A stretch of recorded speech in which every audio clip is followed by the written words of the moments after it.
Rick, just adding on to that, how did the lush visuals bring out this incredible story? Many of you probably don't know, but Rick is one of the leading illustrators, not only in the United States, but the world. So why don't you tell us about these lush visuals, because they really add this interesting dimension to the story and really enhance it.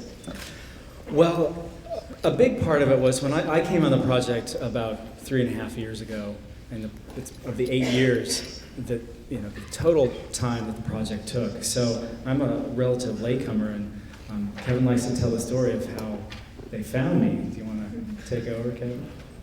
I'd like to tell what story? How you found Rick. Well, it's not that glamorous, but it's part of our story. We found Rick in Craigslist.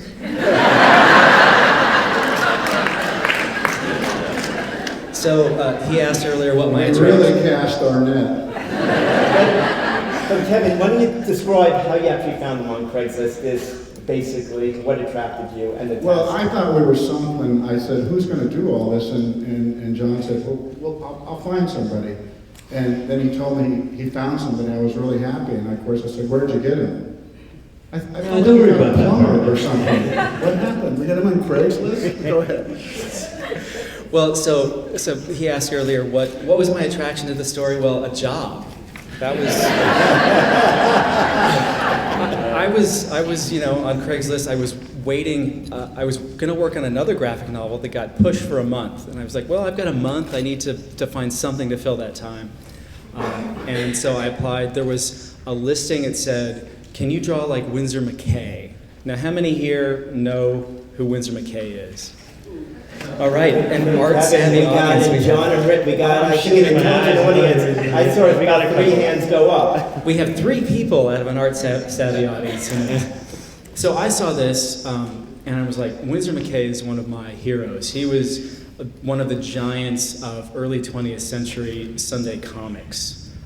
He created Little Nemo and Slumberland and a bunch of others. So immediately my attraction was, who in the world is asking about this artist who no one has heard of?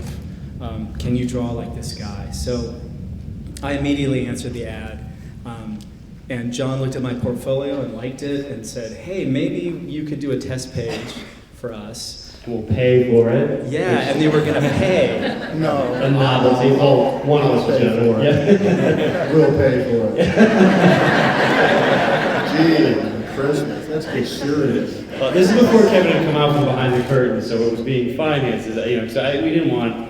There are people who would sort of glom on just for a name, and we didn't want that. So we were using just his money at that point.